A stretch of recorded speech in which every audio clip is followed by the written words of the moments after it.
Welcome to the West Virginia Case Podcast, hosted by Les Odell. Join us as we dive deep into all things strange, including Bigfoot, aliens, ghosts, and more. Pull up a chair and set for a spell. It's going to be a great time. Now, without further delay, let's get the show started. Ladies and gentlemen, may I have your attention, please? The show starts in 10, 9, 8, 7, 6, 5, 4, 3, 2, 1. Hey folks, welcome back to the West Virginia Case Podcast. I had a little bit of a technical issue there. For some reason, when I hit live, it wanted to play a whole nother video. I don't know why it did that. So I had to quickly figure it out there, and we got her going now. Tonight we're going to have our guest Bill Rigby on. Bill Rigby is the founder of Agents of the Unexplained. He's also the sponsor of the West Virginia Case Podcast. What we're going to do tonight is just have a question and answer type thing. We're just kind of going to interview each other back and forth. We're going to volley some questions back and forth and see what each one of them has to say about certain things. And I've got about 10 questions pulled, written down, or, if we don't have any of those, or if we can't get all of them, we'll just ask what we want to ask. And same here, everybody else has some questions. We'll dig into those. So without further ado, let's bring on Bill. Hey, Bill. Hey, how we doing? Well, I don't know what happened right there, man. I clicked on go live, and it said go live with intro, and it's never done that before. That's the first time. Well, it must be. Okay, I got mine set up with the go live with the intro. Okay, because that's never done that before, and all of a sudden it just that's something else that's new with that. Okay, so I got to figure out how to intro and the outro. Yeah, I got to figure out how to do get that situated, I guess. I'll talk you through that. Okay. But we're going volley questions to each other. Yeah. Oh man, I don't know how to play volleyball. Well, how about racquetball? Is that fine? Yeah, I can swing a racket. I can raise a racket too. We play we play badminton a little bit. You're bad. We knocked a birdie around some. Hey, I like Birdie. She's a nice girl. I hear you. Well, we see we got Wes in there. We got Anita in there. We got Tony. Hey, everybody. How's everybody doing? Hey, everyone. If you don't know me, I'm an agitator, joker, a serious researcher. Yeah, there's a reason why we call him Sir Bill. Okay, what's the reason? You I got don't me know. worried. You got me worried. We just call you Sir Bill. Because I'm old? Yes, sir. And let me tell you, folks, this man put me in the hospital. That's what he tells everybody. No, I had walking pneumonia, and I'm on blood thinners, and I start coughing up blood. Did a little bit when Les and I was out hiking, and the next night, at 7:30, I started coughing, and it was nothing but blood, so I had to get to the hospital. But I blame Les. I didn't do it. It was Jamie's fault. We'll just blame it on Jamie. Jamie was there. Nah, yeah, maybe. Well, maybe. Maybe. We'll blame. He's not here, so we'll blame on Jamie. Hey, that's an idea. It's a good idea, maybe. Yeah.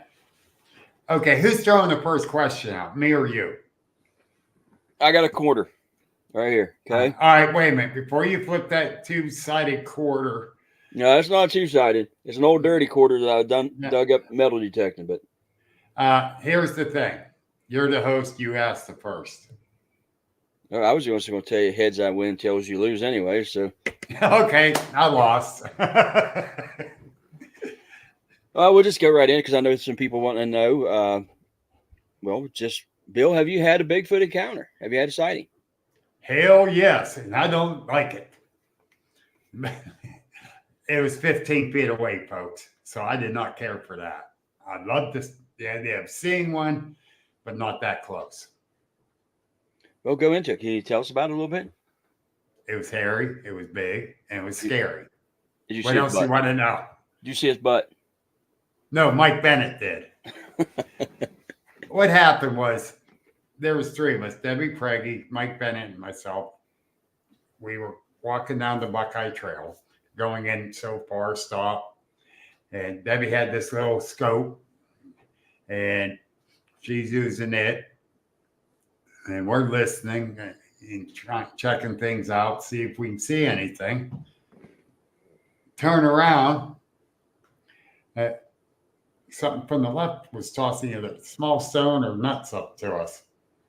And I'm thinking, yeah, that's somebody from the camp area, because we was at the group camp area of Salt Fork, going down the Buckeye Trail. Hey, someone's messing with us. Turn around. We go in another 90 paces or so. Same thing happened. And it was not seeing anything, not hearing anything, but something still get tossed up. And I'm getting a spam caller. Yeah, it's time.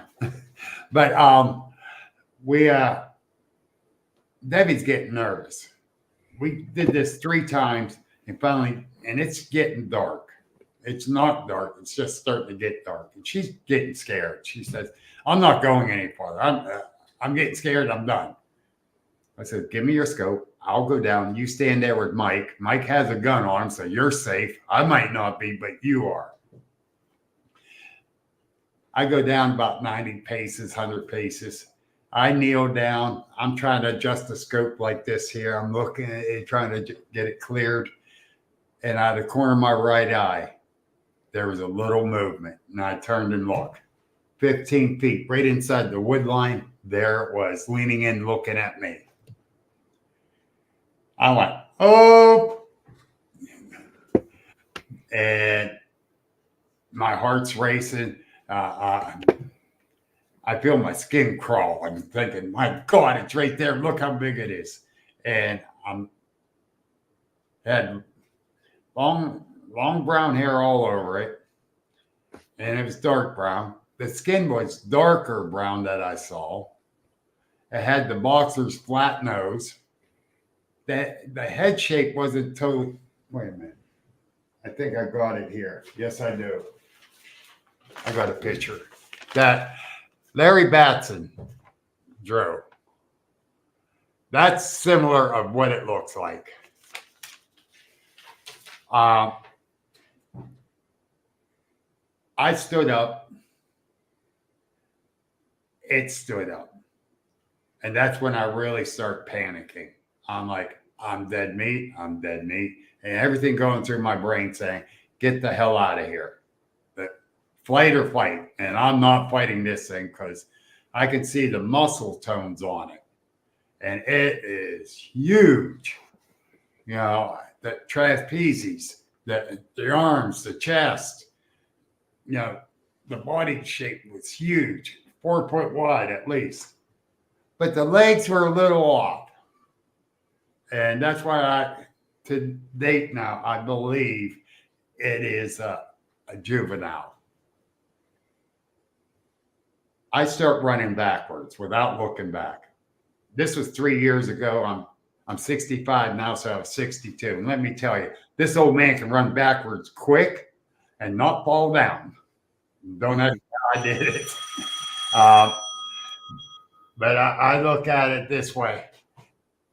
As I'm getting back to Mike and Debbie, I'm yelling for lights because it's darker right inside the woods. And I wanted a good bright light on it so they could see what it's doing in case we all got to run. And finally, Mike understood what I was saying. He hit his big spotlight. And I get back to them. I go, you see it? You see it? Yeah, I see Bigfoot's ass. I'm like, what? He said, yeah, I was going down over the hill. I saw the backside. I went, okay. but he brought my nerves down when he said that. So that was our encounter, and he wanted to go follow it, and I told him, hell no. At that point, no. Next day, we went and measured up on the tree that it stood up next to, and it's right around 7 foot tall. Huge. Definitely huge. And I ain't saying like Donald Trump, huge. No, it was huge. So, yeah, that's my sighting. Awesome. All right, I guess it's my turn. What you got? What is the most bizarre incident that you have experienced? As in, is Bigfoot or just anything? Whatever. Most bizarre incident. There's a lot of different things. What is it? Oh, probably. I mean, during paranormal investigating, I've seen a lot of strange things. I've seen a lot of different strange things. Let me think here. Probably one of the most weirdest things I ever did see. I was at a local haunt that's around right here in my area. Okay, I'm glad you're saying that. I was waiting for you to say up at the Shenango Reservoir. I saw the elusive Bill Rigby. Yeah, there you go. There's a local haunt here. There's a local legend called the Witch's Grave. It's at a church called the Highland Church, which the story is kind of blown up about the whole witch's grave, but the lady wasn't really a witch. But there's some weird activity happens at that location, inside the church, outside the church. The church was built in 1894, 1896. I can't remember exactly which. It's like at one time it's a one-room church, but a couple years ago they built like a little small addition on the back of it. So the rest of the church is original. It has probably I'd say maybe half-acre little cemetery, if that, and like the whole story is, and it sits on a ridge by itself. There's no nearest home is probably close to a mile away. So it's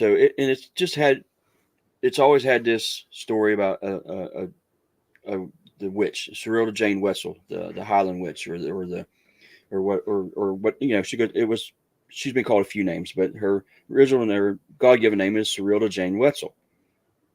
So people will go up there and they'll do all kind of stuff. They'll investigate. There's been people up there that's done some weird ritual stuff around her grave and all kind of stuff. And that might be why some of the activity is there, because of stuff like that. Not necessarily the investigating, but the ritual stuff, and because there's been some weird stuff go on up there. I mean, I've found at times black candles and stuff like that around her grave, and some other stuff. Pentagrams drawn on the inside of the church, on the wall right behind the pulpit. There's a great big pentagram that was drawn with a red pen. I mean, they took it, and I guess the folks, because they only have church every so often, but they got rid of it. But you can still see the mark where it was there. They had one that was scratched into the window. Somebody had busted out a window, and it was replaced with plexiglass. So there was a pentagram scratched into the window. But there was some weird stuff that would happen up there. And one time, me and my son Justin went up, and we're just checking stuff out, doing like we normally do. Has the recorders out, or was on our way up. And I kind of jumped ahead of myself there. But we was on our way up, and we got out the bottom of the hill, the gate, and we started walking up the hill. And there was three folks that were coming down the hill. Two ladies and a gentleman. They were older folks. But I say older folks because they're older than me.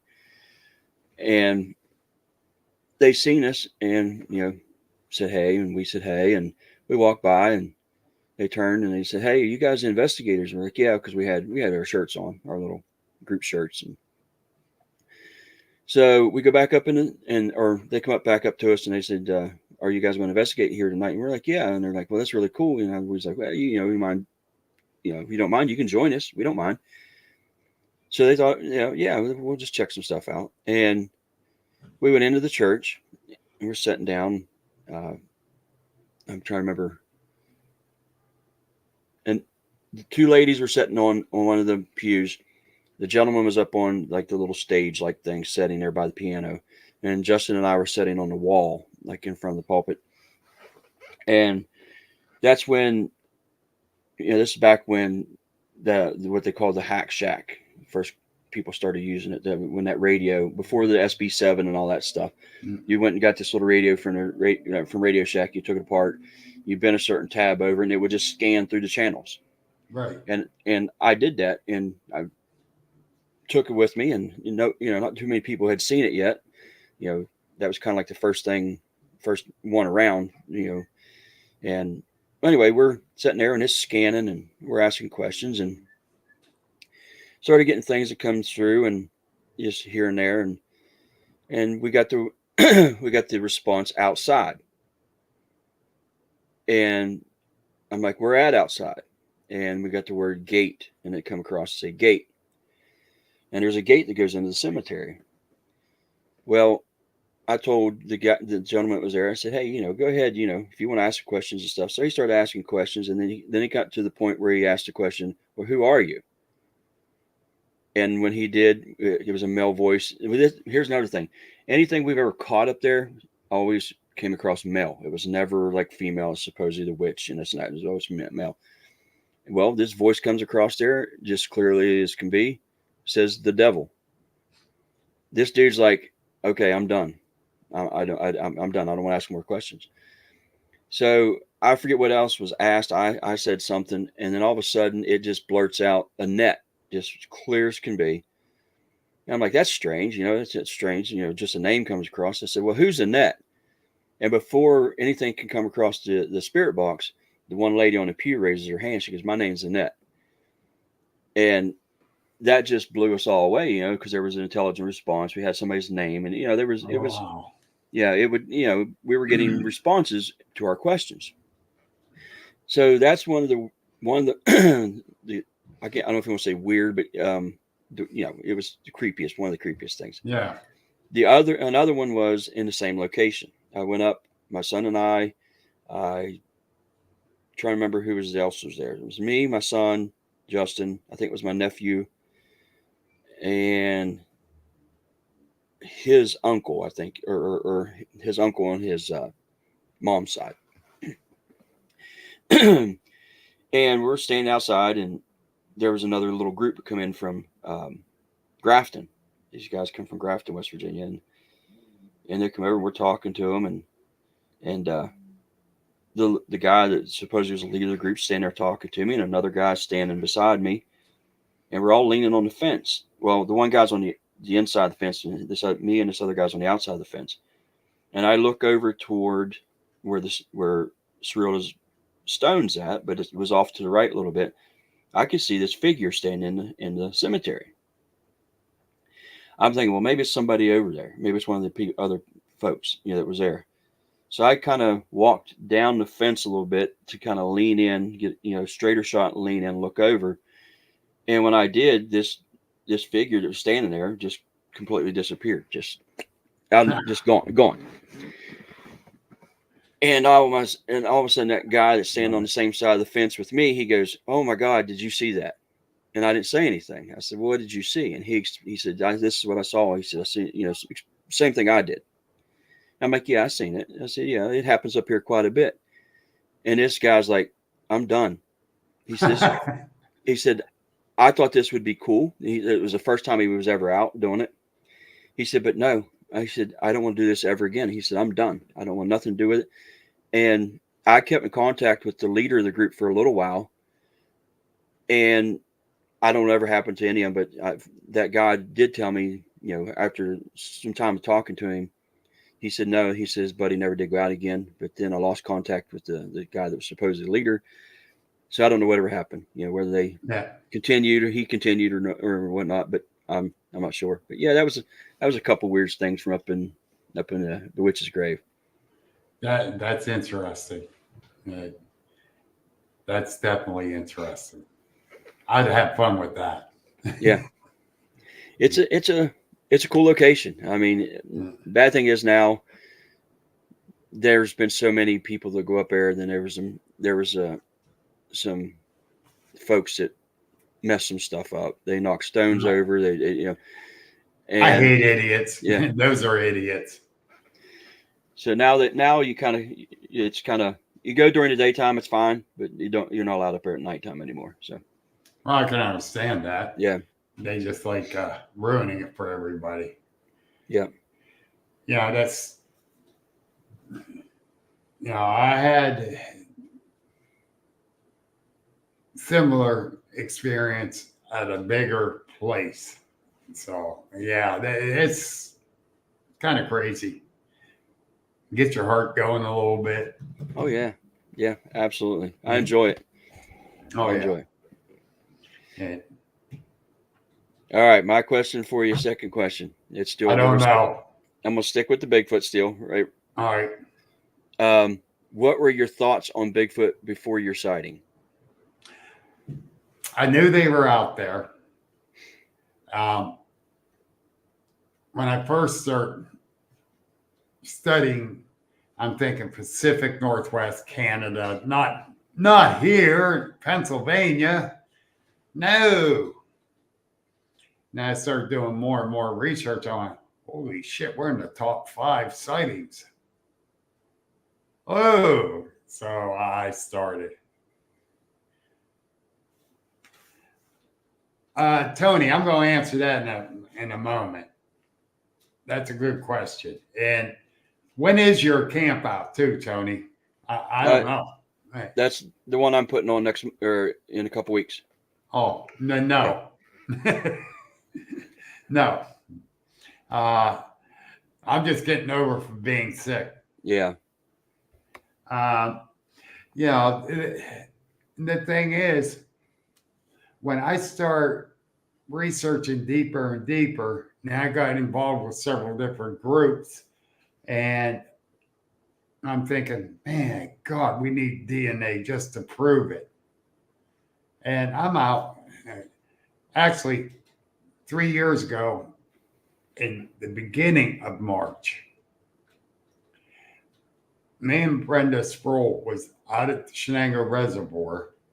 We walk up into the woods. Didn't really see anything. Nothing to brag about or anything like a possible structure. No. But when we went in, we were along the wood line before we went in. When we came out, I said, I'm going down along the shore.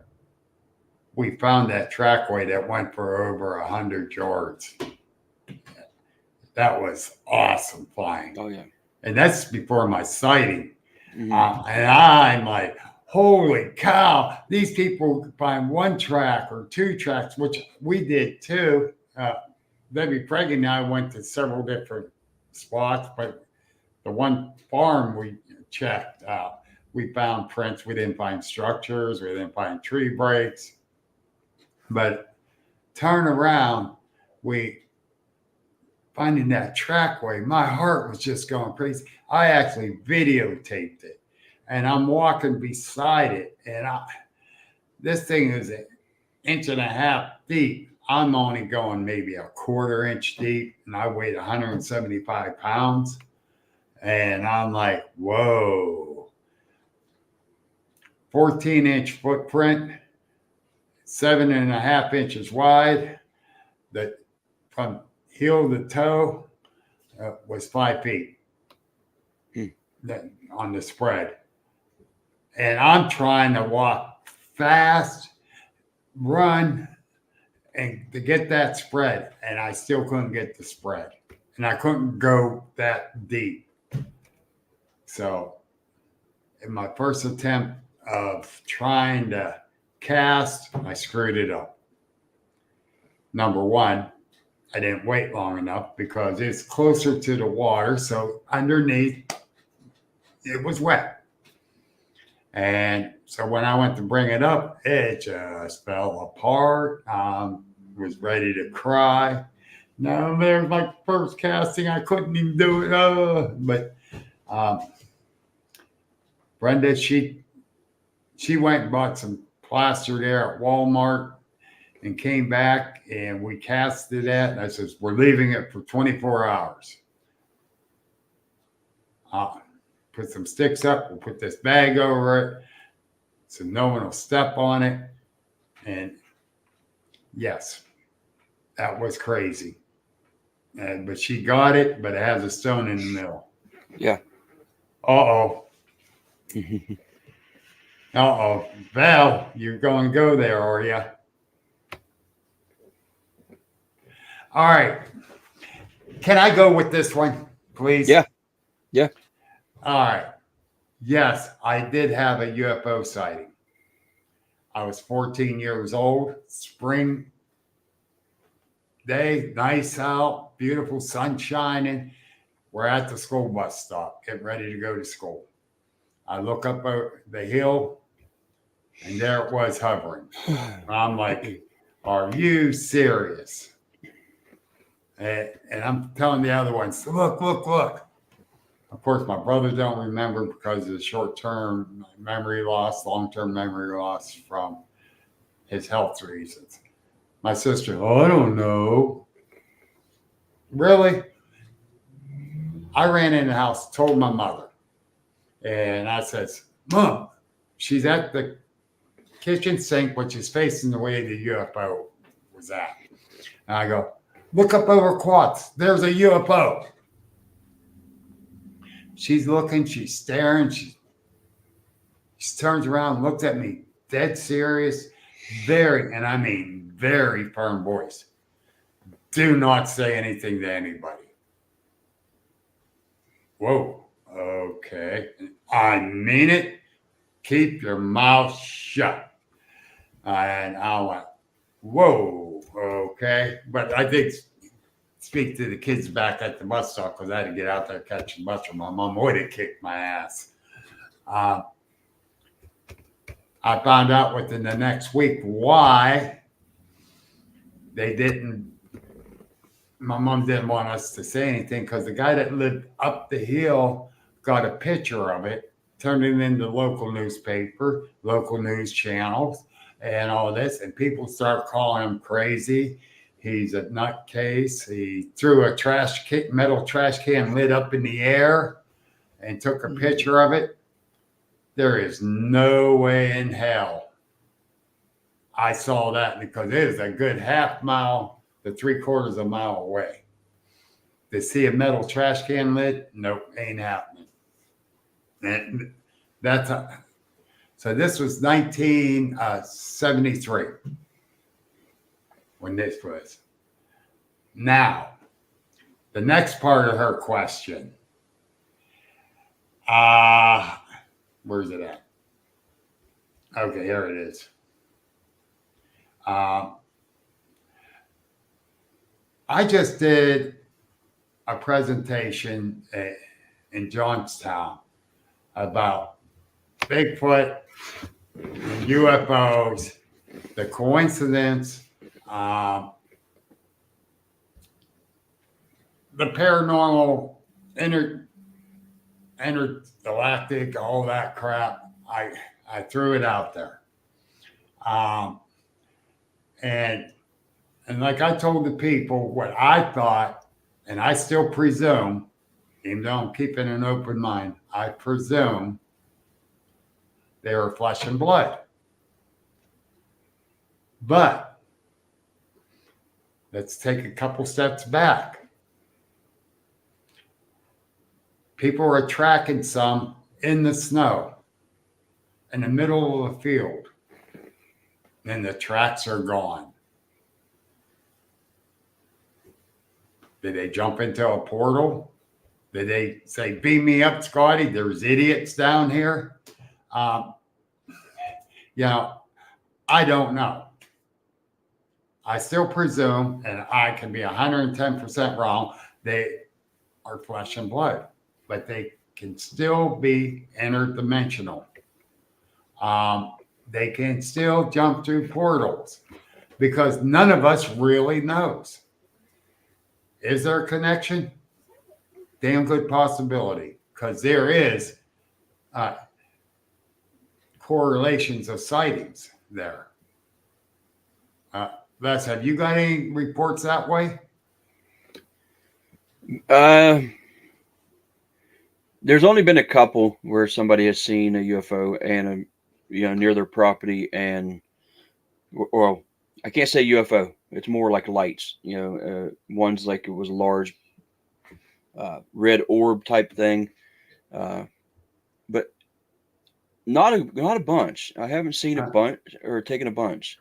But I mean, I'm not saying it doesn't happen. I mean, right. You look. You got Stan Gordon out there is taking dozens of reports. You got Fred Saluga is taking dozens of reports of. Yeah, but Stan's going more with UFO and Bigfoot together. Right. Tony, no, years and years and years apart. I was 14 when I saw the UFO. I was 62 when I saw the Bigfoot. So there's no things together there. Right. Yes, Belinda, you're right. Davis, West Virginia is known for them. Yeah, there's both in Davis, West Virginia. There's several UFO sightings in Davis and Thomas, and there's several Bigfoot sightings in Davis, the Davis Thomas area, Canaan Loop, Canaan Valley, Blackwater Falls. Yeah. So yes. Are they related? I'm not sure. They might be. I mean, it very well could be. Three Forks, I think you could be right, but we could be wrong. Okay. We don't know. We're so far behind of understanding and knowing this stuff. Yeah. Because with all honesty, if you're in the flesh and blood group of believers, you bring up about the UFOs or interdimensional, you got arguments because these people want to keep their damn minds closed. Open up your mind, and admit that you could be wrong or you could be 1,000% right. You got to keep your mind open. Like I said, I believe they're flesh and blood, but I'm still open to the other factors. And I don't let it sway my thinking. And I did jump a guy's butt for going around putting his fingers in people's faces saying they jump through portals. That's what they do. And he's very adamant. He's trying to be very firm. I guess he was an officer in the Navy and that. And I'm with these people. I just met them, and a couple of them says, "You going to say something to him?" I'm like, "No, let him say his piece." Everyone got their own opinion. Till he went up to this 77-year-old man and started pointing in his face. Then I stood up and told him. But, everyone is allowed their belief, but show some proof with it too. Or just say you believe it is. I just don't know. All right. I want to believe they're flesh and blood because they're aliens. Holy shit, I don't want to mess with them.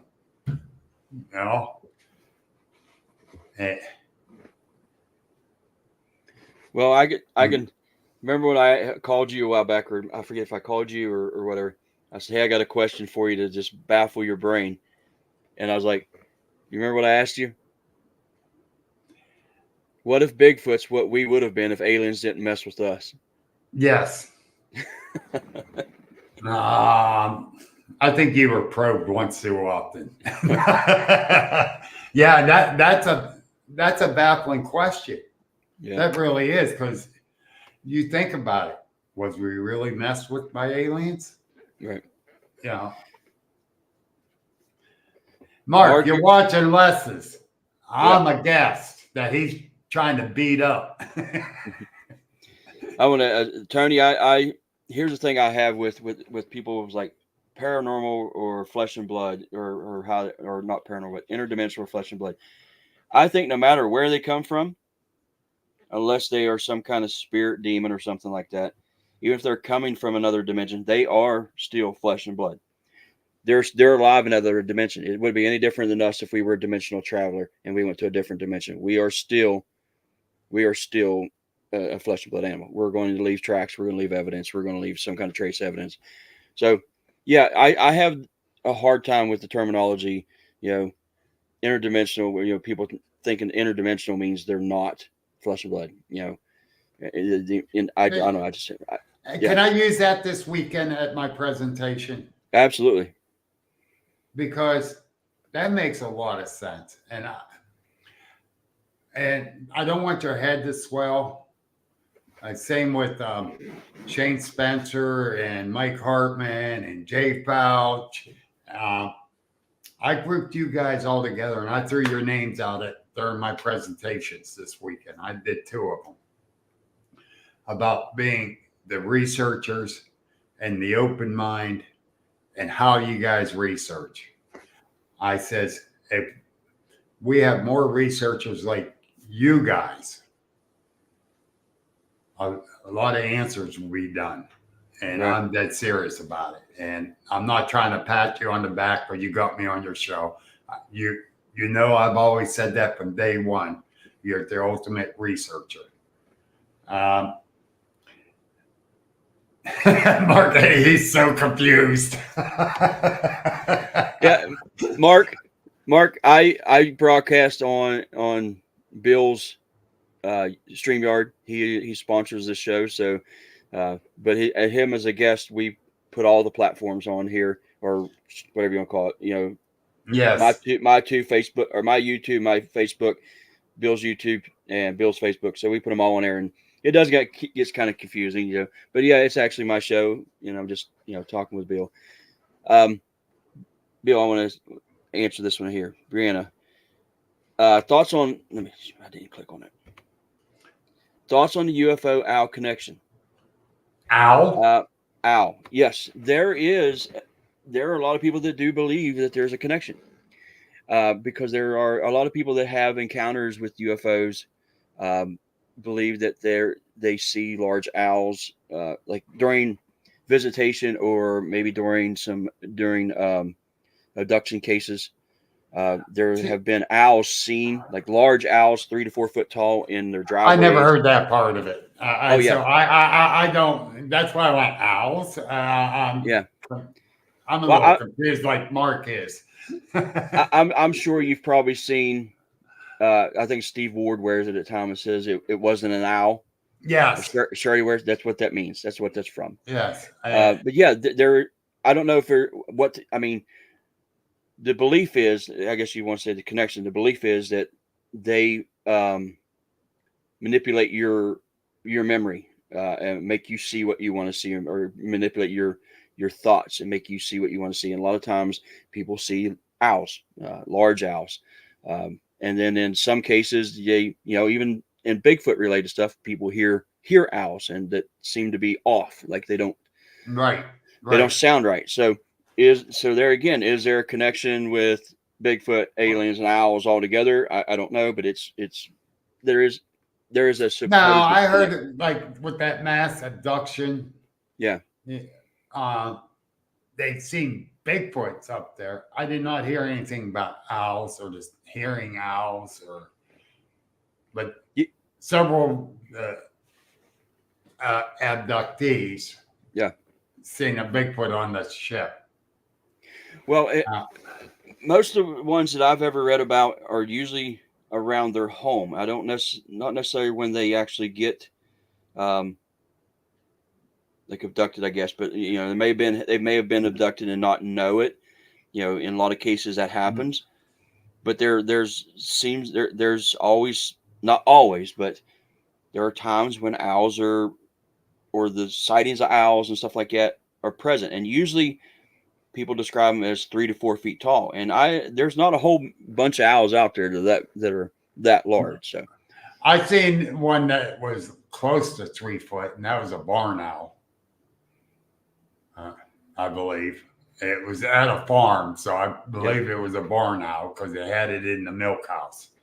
It scared the living hell out of me because I was just a little kid, and its head kept following me around like this here, and the body didn't move. I was like, that thing is demonic. Yeah, owls are a strange creature now. Yes, they're sure. neat, and we got a bunch of owl plaques and pictures and stuff inside our house. Maybe it was a great gray, or I'm not sure, but we do have, for one reason, my middle grandson that lives with us, his initials are Owl. Owen Wade Lynn. Cool. So, yeah. And my daughter planned it that way. I said, you're sick. You're sick, man. That's just creepy. But no. Yeah, so, okay, I can understand that, the correlation there. But I never heard it. Yeah. After all these years, I finally heard something new. Maybe. And Tony wants to know, he says he thinks they're referring to aliens. Yeah, with the owl. Yeah. Maybe they're the aliens amongst us.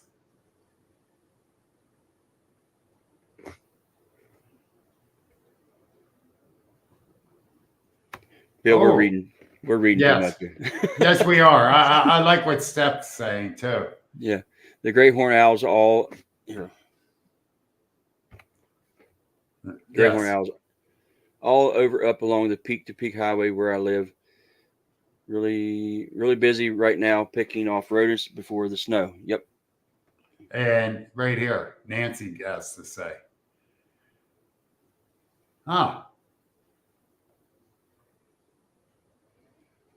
Interesting.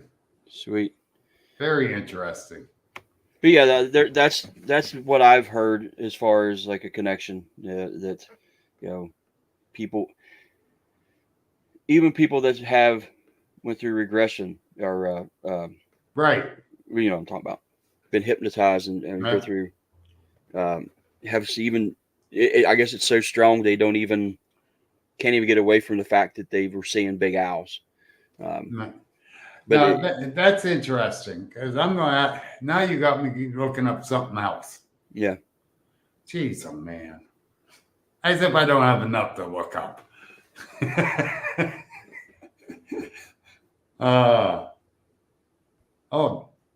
It's my turn to ask you a question. Where's my buddy at? I don't know if he's home. I don't know if they got back yet. How dare you? You know you got to be around when I get on this show. They went up to her Jennifer's mom's there for a little bit. I'm not sure. He might be home now. I'm not sure. All right. He went to see his grandmother. I can forgive that. Forks, you guys are keeping me busy. Shoot. And since I kind of been laid up all summer, and the researching I was doing on some of my old stuff, now I got new stuff, so I better not get sick and get laid up again. But anyhow, I did have the list written down. It's up in the house. Just wing it. I don't care. We'll do. Yeah, whatever. I'm trying to think of a good one. You did a good ghost story. And I know the answer to this one, but I don't know if the people out there does.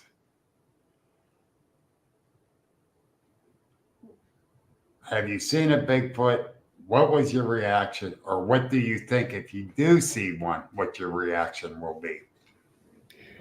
I don't know if I did. I may have. That was last year. I was, like you said, some of the people here have heard it. I was driving toward Elkins. I was on Route 33 driving toward Elkins, and right before you drop to the last big straightaway before you get into Elkins, there's like a hump or a hill, Right. and you can look down and you can see the river, the Taggart River. And I seen something stand on a rock in the middle of the river.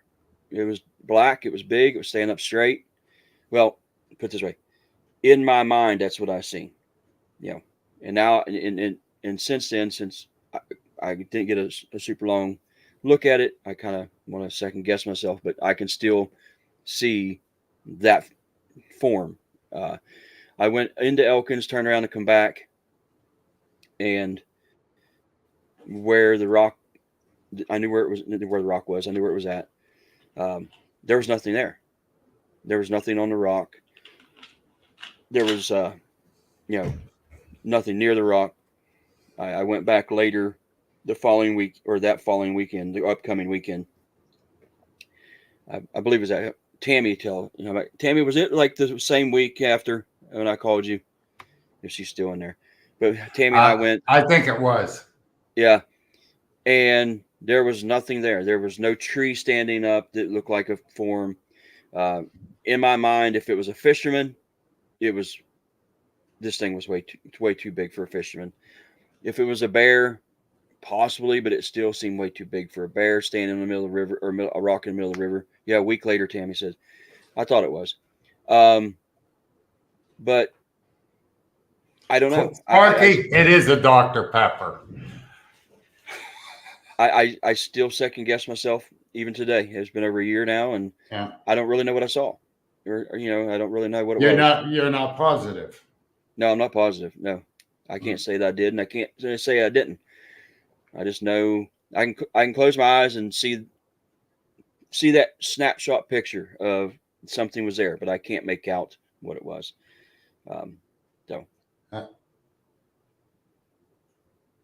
Hey, Tony, I don't know. Some people do. Yeah, I know quite a few people think ghosts don't want to go to the light. Yeah, that and I know quite a few people think all ghosts are demons. There's nothing. They're nothing else.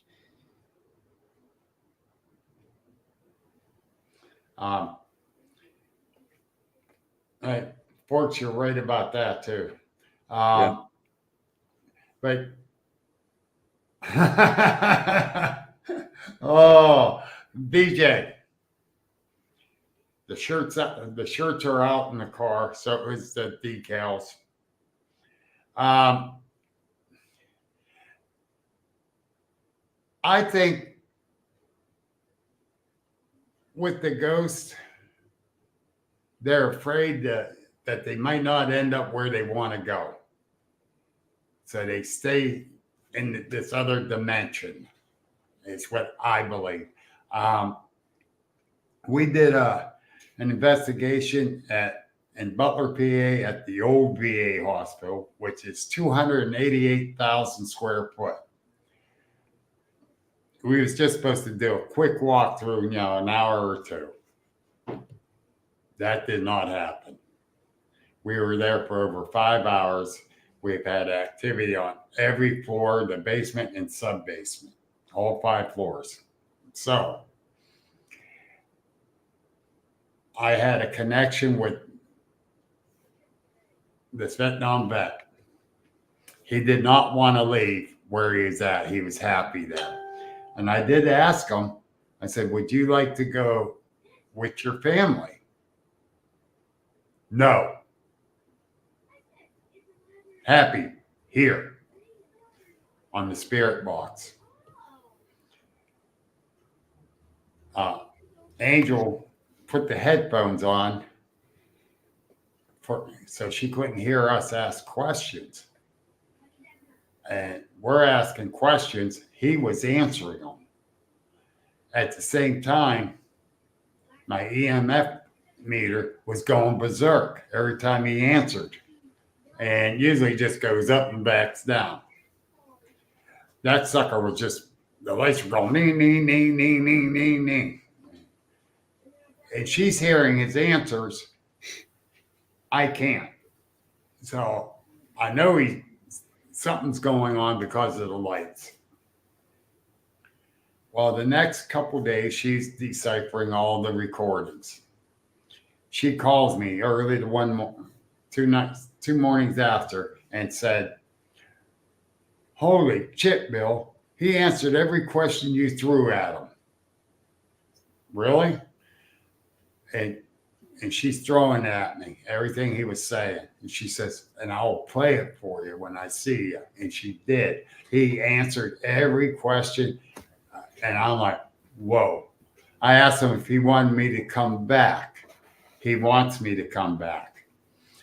I believe some of them gets comfortable where they're at and they don't want to leave it.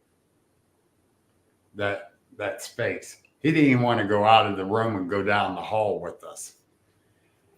So, with that being said, is there a heaven and hell? They're afraid to go to hell because some things they've done. I don't know. You know, I'm not going to preach religion there. I don't know.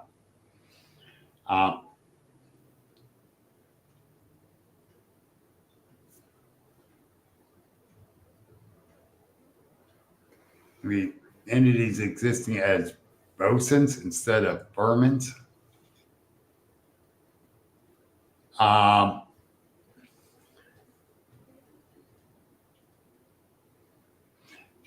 Some's residual, some ain't.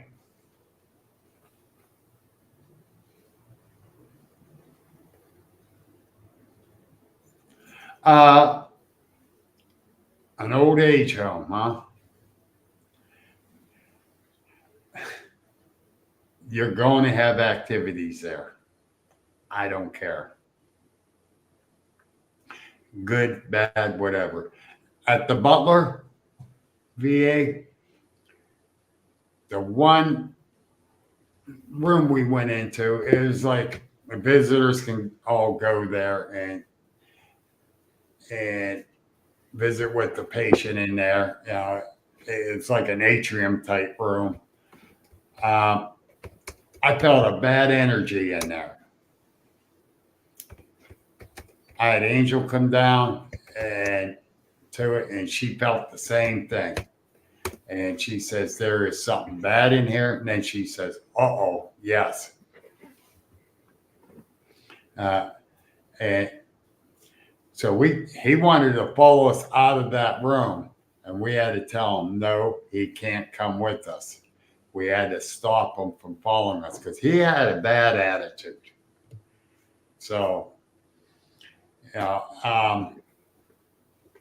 I ain't saying he was demonic, but he had a bad attitude. He probably was pissed off because he died, but I don't know. It's just a weird situation there with that one. So, next question. Is it my turn to ask you one? Yeah. All right, we'll jump past the one I had here because you basically talked about the paranormal Bigfoot a little bit. You already talked about some. Let me see here. I'll just what is the strangest thing you've experienced or had reported to you? As far as anything, I mean anything you want to throw. Just recently, a chupacabra. Oh yeah. Down near Pittsburgh. And she told me how close it got to her as she's getting in her house. That was weird. She saw the poison or whatever dripping off its teeth. It's just everything she described was a chupacabra. Are we now? What chupacabra are we talking about? Are we talking about the original? Or are we talking about the Texas and Oklahoma blue dog chupacabra? Which one are we talking about? Because the original chupacabra stories come from South America. From Mexico and that, yeah. Where basically almost like a reptile type looking thing, had spikes down its back and this and that and all kind of weird stuff. Yep. So I don't know how it not transform, I won't say transform because the creature didn't transform. The actual description that people were giving just transformed. It went from that to what people are calling chupacabra now in like Texas and the Southwest. Like a canine. It's a hairless bluish colored dog. Yeah. There are videos of it, out there. One lady down in that area actually has one that she killed. It was raiding. I think it was raiding her chicken coop or something. She killed it. She actually has it stuffed and mounted in her foyer in her home, and it's got these brilliant blue eyes, and it's just a gray, bluish, hairless dog-looking thing, and that's what people are calling, All chupacabra right. now. So I'm taking it as the South American chupacabra. okay, It's a very chilling story she gave me, and I've taken Bigfoot reports. I took ghost stories. I actually took a dogman report that less than a mile from my house. That kind of freaked me out. And folks, you heard me tell my story about Bigfoot. Debbie's out here.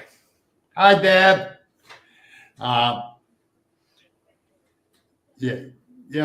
So I got a lot of different stories, but that chupacabra one really kind of freaked me out a little bit. The thing is, no, Nancy, I wouldn't want it in my house either as a pet or as a stuffed pet. Oh, no.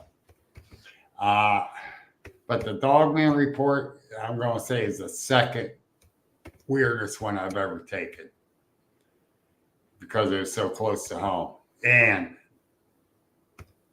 I know the guy, I know his family, and they don't put up with no lies, no crap like that. And he was very honest. He showed me the area, and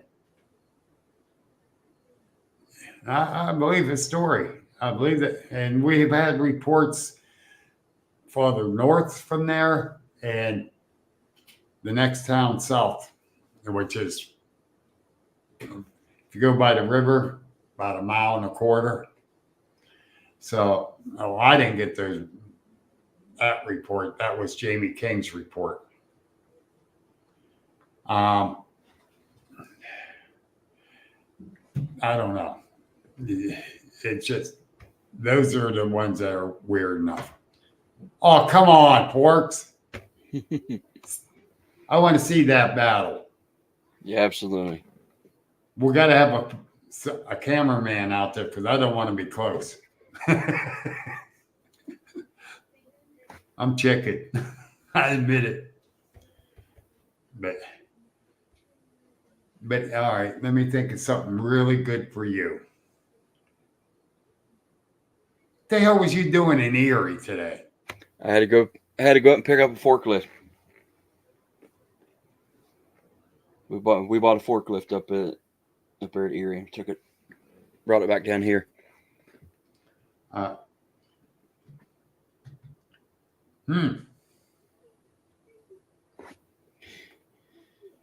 Okay. I got there's part of my question to you. Okay, what Tony put out there? Yes. All right, what is it? How can you explain someone vanishing like that?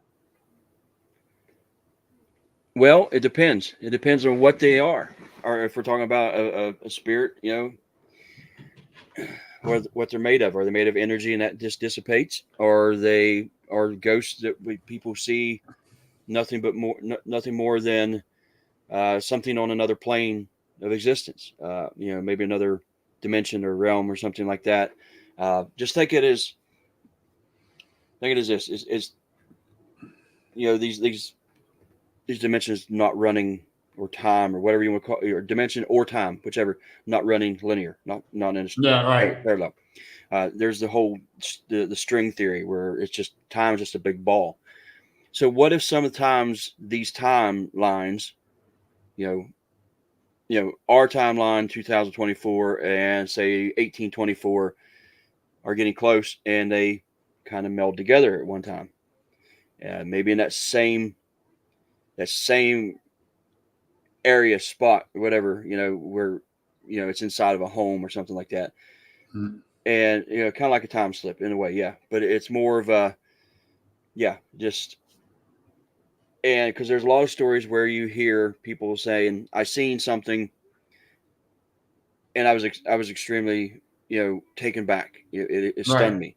But they also say that when you invest, when you question them, what did this thing look like? Yeah, this spirit or whatever, or this entity, person. There's a lot of times people will say it looked like it was actually stunned to see me, like it's surprised. Maybe that's not. Maybe it's not a spirit. Maybe it's just another being on a different plane. And when those two planes come together or cross and melt, whatever you want to call it, that's what happens. Now, as far as like some of them, he was talking about the bosons and stuff like that, or that has to do with the nuclear and or nucleus, and I forget how it goes, but it has to do with the cellular structure of stuff. Maybe there's an awareness. They have an awareness, I guess, possibly. Maybe that spirit or energy has an awareness, and maybe they're able to manifest themselves, bring together their energy and manifest it and present themselves as that. Maybe, and again, maybe it is something. Maybe some people are right. All ghosts are demons or something, or something of that nature. And what's demons do? They're tricksters. They're they're out there to take advantage of situations and people and stuff like that. And maybe they do that in order to try to manipulate you in some way. Maybe that's a possibility. Tony, I have seen things that look like flesh and blood and then disappear. I've seen it. I'll just give you an example. This is one of the strangest things that ever happened to me. I was setting in a wide spot. There's a pull off spot before you go through the um, shoot. The tunnel I can't remember the name of the tunnel. I know it. I just can't think. Tunnel goes into New York City, and I couldn't go into the city until I contacted the people that were accepting the load, because they were going to shut down the Avenues of America. It's right beside the Empire State Building. They were shutting down that road for me to come in, because I was unloading right there on the road. So I had to make sure I call, and I would pull over at this wide spot, like a waiting area or staging area, whatever you want to call it. And I got out, and I'm cleaning my mirrors off, so I could see when I go in town. Because you go into town like that, you don't want your mirrors dirty at all. You want to be able to see, especially at night. So I'm cleaning my mirrors. I cleaned the driver's side of the mirrors, and I come around. I got up on the step to clean the passenger side, and I'm driving a W900 Kenworth, so I'm standing on the steps. So my head and the mirrors are between 7 and 8 feet up, somewhere in there, but probably 7.5 feet. And all of a sudden, I thought somebody was standing beside me. I thought somebody had walked up, from and just come up beside me. And I caught him out of the corner of my eye. In an area like that, that's uncomfortable. Right. You don't want somebody to walk up. I caught him out of the corner of my eye, and when I turned, I was looking right in the face of an elderly black man. I'd say probably in his 50s. This is several years ago, so I'd say elderly now, but 50s or 60s years old. I'm looking at the face of an elderly black man. He looked at me, and then next thing I know, he disappeared, gone, right in front of me. Never even, he never walked away. He didn't do anything. Just disappeared. Who spiked your Kool-Aid? I have no idea. No, seriously. I've heard different ones about that, like that, where they just walking up to them and they're gone. I mean, that he looked when I looked at him in his face, I didn't see the whole body. I could see face, shoulders, what you can see in your general vision. And that man was there, Yes. I could reach out and touch him. It wasn't like I seen through him. It wasn't like he was a different shade of something, hear some people they'll have, when you see these things, they may have a haze around them, or you see their aura, or they may be transparent slightly. No, this man was there, and then was gone. Okay. Bev saying he died at that spot. Highly possible. It's possible, but I don't agree with that totally. Because I have dealt with, in some locations that I've been into, what they call transients, where it seems like the location itself has some kind of meaning to them. Not necessarily meaning, just an attraction to, or it I don't want to say it. It's almost like they just pass through. They're moving from one point to another. They're transient, and I've dealt with that in certain spots. I lived. I lived in a house years ago that was across from a graveyard. That was probably about 200 or 300 yards from a graveyard, and it seemed like every time somebody was buried at that graveyard, we would see a different person come through our home. It was, and they wouldn't stay. It wouldn't necessarily stay. It just seemed like there was somebody that appeared, or something would happen, and they were going. So yeah, Dave, kind of like a crossroads. I other people have used the term, but like a transient. Yeah. Yeah. Okay. Yeah, I can buy into that. I'll go talk about an experience I had as a kid, and from that, I want to know what kind of, if you had any similar type experience. Okay. A good friend of the family, I dreamt about their son. Mm-hmm. He got ran over by a truck. Yeah. I get up that morning, go down for breakfast before school, and I asked my mom, I says, did Timmy get run over by a truck last night? Now, this dream was so real. Vivid. Very. And she went, no, not at all. I went, oh, okay, which I felt great about. Well, next morning we get up. My mom says, I got to talk to you kids. Timmy got ran over by a truck last night and died. I had, I guess, a premonition of it. And truthfully, for 3 days, I could not sleep. Yeah. I was worried to go to sleep because I might dream something bad will happen to someone else. And I can't. And I talked to some people about it recently, and they said, yeah, you can actually block out that stuff. And that's what I end up doing, because I kept saying, I don't want to go to sleep because I don't want nothing to happen to anyone. I don't want to see this. I don't want to know. And after 3 days, I was able to get some sleep. Have you experienced anything like that? Like dream, like a dream premonition or premonition. I have two times that I've had something I can guess bring up. When I was in my teens or early teens, getting in my early teens, like 12, 13, somewhere in there. I had an uncle, and he, growing up, and here's what's funny. He died years ago, and I remember when he died, I thought, man, he was an old man. Well, he died at 44 years old. Thanks a lot. No, when you're a kid, 44 seems old. But he got sick. He had some heart issues and stuff like that, and I don't know what all really was all wrong with him. I never heard all the stories, but I just know he was sick, and he and I got close because he started going to church because let me just restart. Growing up, my uncle was my dad used to say the man could sell a refrigerator to an Eskimo. He said the man was a talker. He was a shyster. He was whatever. Just for example, he had a used car lot and a garage. He had some lady come in and say, "Hey, Jimmy, I lost a hubcap. It's on the left front. I lost it." She goes, "Do you have one to match it?" He said, "Well," he says, "just leave the car here." He said, "I'll have the boys look throughout the junk pile out in the back and stuff, and I'll see if I can find one to match it." He said, "You come back in about an hour." She said, "Okay." She leaves.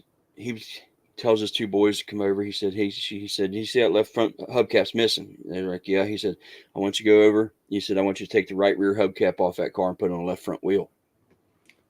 And they did. She come back and she goes, "Wow, you found one." He said, "Yeah, I found a perfect match." He said, and he charged her for it, and she went on her way. Oh my God! So that was the kind of person he was. But when he got sick, he kind of found Jesus, found God, whatever you want to say, and he started going to church. Well, none of his kids wanted to go to church with him. So he'd come up and he'd say, "Hey, you want to go to church?" And I'd go to church. And then we got a little bit closer, and we'd go fishing a lot and stuff like that. And then he got worse, he got sick, and he was in the hospital. My dad was working in Virginia at the time.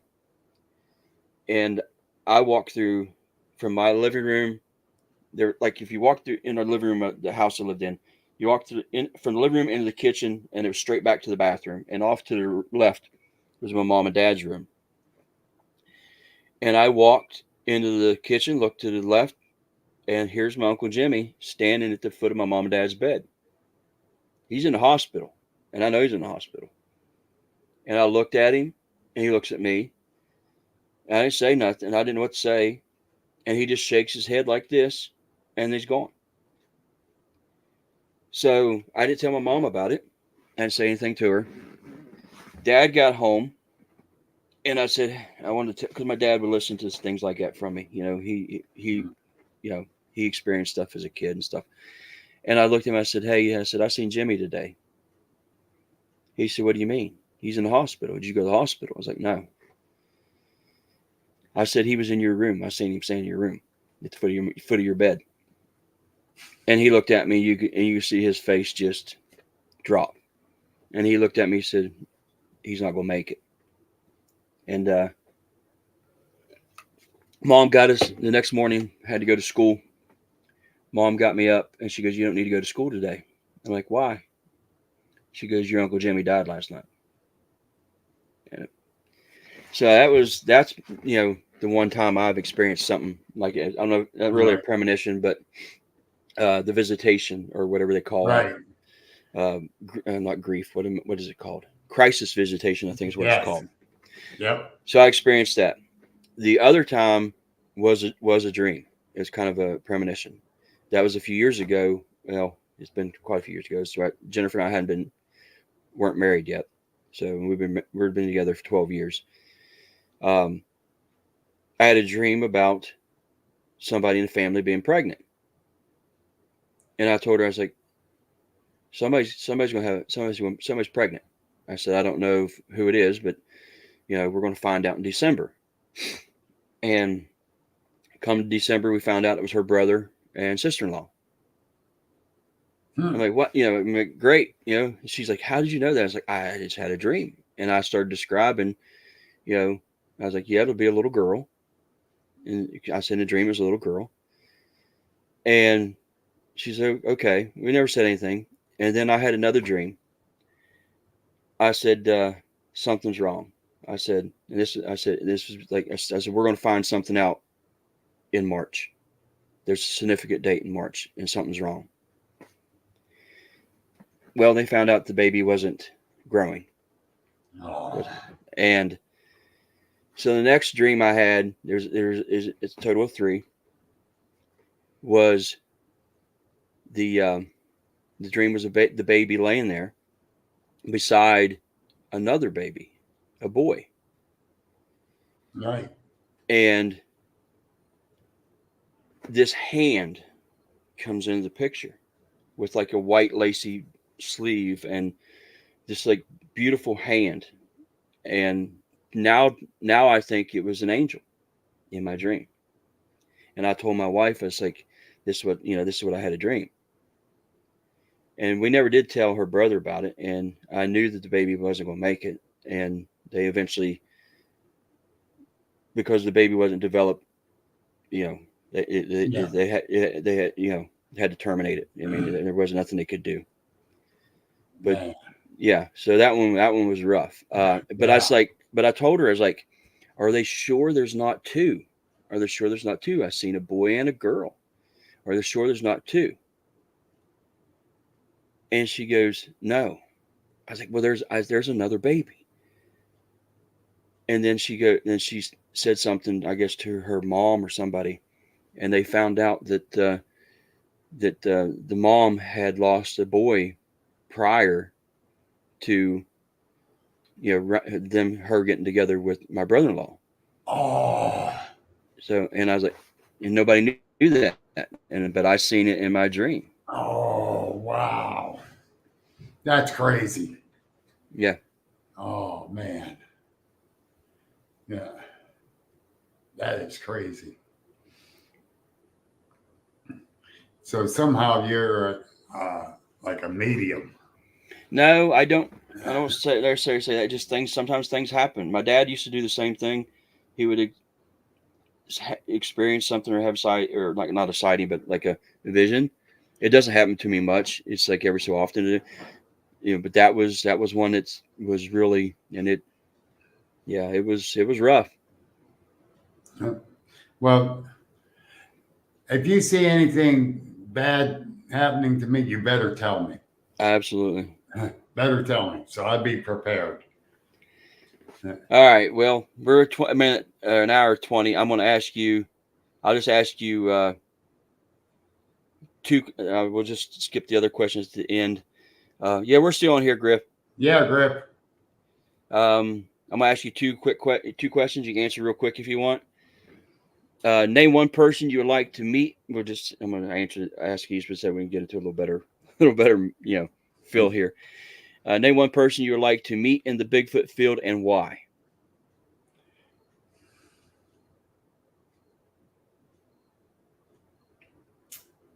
That's a damn good question.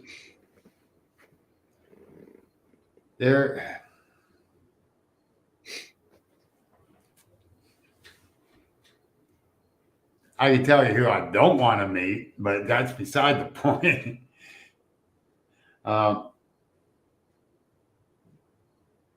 Let me think here.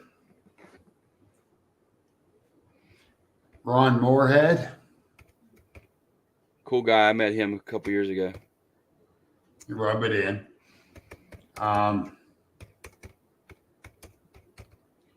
RPG in person. You interviewed him, didn't you? Yes. I want to meet him in person and hang out with him for a day. He is awesome. He is awesome. And hell of a nice guy. And I just interviewed this person last night, Mm-hmm. and I'd like to meet her in person and her team. They're out just about every weekend investigating, researching. Marie Dumont in the Mid-Florida Bigfoot Research Group. Mm-hmm. I'd like to get down there and get out with them. I need to get in contact with her, really, that you said that. Because I have a guy that's contacted me 2 or 3 times out of Florida, out of the Panhandle of Florida. He's looking for a reputable, yeah, you know what I mean. Yes. Responsible team that will come out and spend some time on his property, because he's had one sighting himself and his son's had a sighting on his property. And he's wanting me to come down to Florida to hang out for a week or so. I'm like, man, I really can't, I know. And I'm telling you, I'd love to get down there with them and get out researching. And because she showed me, well, she sent me the pictures. So this 2 different structures, because the one got washed away when the water level came up. But when it went down, they built a new one, identical, same spot. Right? And it's just awesome. Awesome. Yeah. Tony, be careful what you ask for. All right, I'll ask you the next question real quick. If money was no option, where would you like to visit and conduct? We'll just say Bigfoot research or Bigfoot investigation. I'd like to go to Pacific Northwest. I want to get down to West Virginia with you. 2 spots. And I know the latter one would come before the Pacific Northwest. Yep. Come on down. You know we're going to. We're getting better. We're coming down. But yeah. I enjoyed the time you came up here and went out with us. And you grabbed things in the line of sight that a lot of people wouldn't see. And it was awesome seeing that with you. And the box of pencils and crayons, or whatever the hell they were. Yeah, that was kind of weird. That was weird. Yeah. But yeah, I definitely really enjoyed being out with you, and we definitely going to do it again. I will get down and be with you so we can go out and investigate. Tony wants to know where you're from, Bill. Originally, I'm from my mother, but now I'm from Western Pennsylvania, where I was born, Sharon, Pennsylvania. I just love throwing that one out there to people. Where are you from? Well, originally, but anyhow, no, I'm from Sharon, PA, right on the Ohio line. I actually can pick up a stone and go like this, and I'm doing that direction, and we hit Ohio.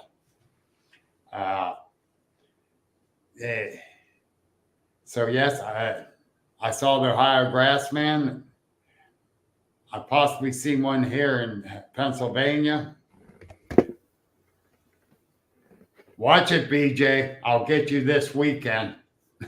Yeah, we'll put that one up.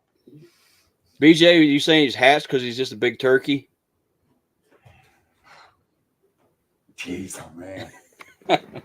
I came on here to get abused. Yeah, dinosaurs did lay eggs. That's right. Whoa. Ouch. Very ouch. I will get even this weekend, BJ. But with all honesty, yeah, this has been great. I enjoyed being on here with you, Les. Yep, absolutely. Yeah, you are a great friend, and I really enjoy talking with you, even when we're not on. There he is, my hero, my buddy. Hi, buddy. Where have you been? I don't know. I think looks like he's been in the bathtub. Uh-huh. So yeah. You had to go get cleaned up before you get on the air, huh? Yeah. I didn't. I planted 50 tulips before I came down here to get on the air. I'm still digging dirt out from my nails. But anyhow, you looking good, buddy. How's school? Good. What do you mean good? It should be perfect. It's fine. Okay. Okay. I was asking about you too. It's my little mini me here. Yes, he is. Yes, he is. Do what? What? I don't know what he's saying. You ask it. Go ahead, say it. Thanks, Val. Hmm. Hey, here's Tony said he's met you before Yeah. down at the Huh. Bigfoot conference or Bigfoot festival. I remember Tony. He remembers Tony. Hey, Tony, you'll meet him again in a couple weeks. He's coming to camp out with me. He's going to spend a couple days in the woods with Dad. I'm missing my test day. Oh, good. You better make it up or take it beforehand. And Tony, thank you for inviting me to Les's camp out since he didn't do it. Well, I knew. That don't start stuttering. No, I talked to you about it, and I knew you said I knew you weren't feeling good, so I was like, well, maybe the next time. Yeah. Yeah. There's gonna be a few, not a whole bunch of us. It's gonna be me, Dad, Tammy. Dad, It's in here. It's in here. Tony's coming. Fort Creek Outdoors. Yeah, it's Dave. Oh, Dave. Yeah. Oh. Me, Tony, Dave, Danny, Wes, Daniel Boone, I think's coming. Daniel Boone or Benoit? Daniel Boone. No, Daniel Boone Smith. Oh, okay. Vesta and her son grandson Brody's coming. Remember the young boy I was telling you about? Mm-hmm. Popsicle. What No, I mean lollipop. the lollipop lady. Yeah. Lollipop lady. Yeah. They're coming. So just a handful of us, and we're just going to hang out, BS, cook some food, maybe look around a little bit, kind of explore the area that are a little, kind of close, and then maybe we'll see if we can get together and head over to another area. Because where I like to go is Osceola, but there's not a whole lot of parking room over there. So, but we're going to. Folks, if you did not get an invite, blame Les. Tony's out inviting everyone. Hey, Tony's more welcome. Anybody can come if they want, but I just know that's who's always coming right now. Yeah, if you want to come, it's the 18th, 19th, and 20th of October at Laurel Fork Campground outside of Elkins, between Elkins and Harmon. It's kind of in the boonies, and yeah, come on down. The campsites for singles $8 a night, not a person. $8 a night. You can have, a 10 or 2 on there. Doubles are 16. There's Vesta Mason. She's a lollipop lady. Hey, Vesta. But yeah, that's good. I hope you guys have a great time. I hope you find some evidence out there. Well, like I said, I don't know what all we're going to get into. I think it's a lot of it just might be networking, connecting together, telling you, talking about stuff, and then we'll see what we can find and look around and stuff like that. It is gonna be a good time, Tony. Yeah, because you're gonna be there, Mason. Are you gonna be there, Bill? No, I will not, buddy. I'm not going to take the chance of, now that I'm feeling like I'm 95% better, I don't want to get knocked back down yet. And the weather's changing, and it's going to be very easy for me to get sick. I'm going, even though that I have my allergies up. Yeah, just be careful, buddy. That's all I'm going to say. Just running around will make me cough a lot. Yeah. But this weekend I'm going to be up at Hotel Connie Lake, PA. Yeah, and we're going to be. I'm doing a presentation on Sunday. We're there Saturday and Sunday it's the psychic fair there, and it's a haunted hotel. It's over 100. Well, it's around 100 years old. And so we're going to be going there, and my wife's ringing the buzzer. So I'm going to have to get going. And Tony, I will see you there. Nancy, if you want to come on down. Yeah, if you want to come. All right, is that your wife, Bill? Yes, it is. So, all right, I better let you go. Bye. Yeah. Hey, you all have a great night. Thanks for having me again, Les. This has been fun, as always. Oh, yeah. And Mason, Bye, I expect to hear about the camp out from you. okay. All right, folks. We'll have a Good night. podcast. Me, you, and Dad. All right. That sounds like a winner. Because Thanks, everyone, for the questions. Have a good one. I did a And- podcast with Old Bear in the Mountain. Good. Yeah, Good. I did on his phone in my room. Feels like good. Thanks. All See you, right. Bill. Bye. See you, all. buddy. See ya. Well, folks, that was a fun time. Had a great time with Bill. Bill's always a good one to have on. Good friend, very good friend. Great time. I want to thank everybody for coming. Okay. Yeah, thanks everybody for coming. Thank you all. Everybody's coming to camp out again. 18th, 19th, 20th. Laurel Fork Campground. And the address says Harmon, but it's kind of a little bit away from Harmon. Just if you're coming, message me. We're kind of going to meet up in. Nice to meet you too, BJ. We're going to meet in. Some of us are going to meet in Weston at Walmart in Weston, and then head on over to the campground, which is probably, I'd say probably close to an hour. Yeah, it's closer to Weimar. Yeah, that is outside of Weimar and Glady.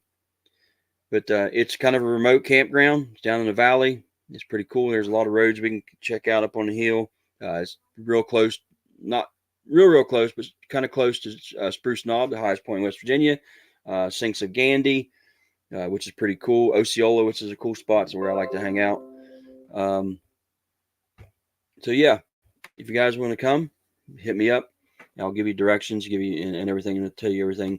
I'll try to add you to the little chat that I put together for everybody that is coming. And yeah, we're gonna have a good time.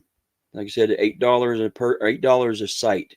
It's a single site, and I know I've been down there before. I've seen people on a couple of sites have a couple tents, so I don't think that's frowned upon. But it's $8 a site per night, so that's not bad. There is a small pavilion. There are two bathrooms there. There's no bathhouse or anything like that, but there's two bathrooms, which are kind of like big outhouses in a way, I guess you'd say. But yeah, it's a nice little spot. So if you want to come, you're more welcome to come. And yeah, I had a fun time. Thanks everybody for coming. And we will see you. Well, I'll catch the last comments here before I go. Thanks, Tony. Thank you. I enjoyed it. It's fun. It was fun. Thanks everybody for the kind words and all of those that come, all of you that keep coming back. It's like I said, it's humbling. I really enjoy it. So with that being said, I'll see you all next week. Same time, same place. See y'all. Bye.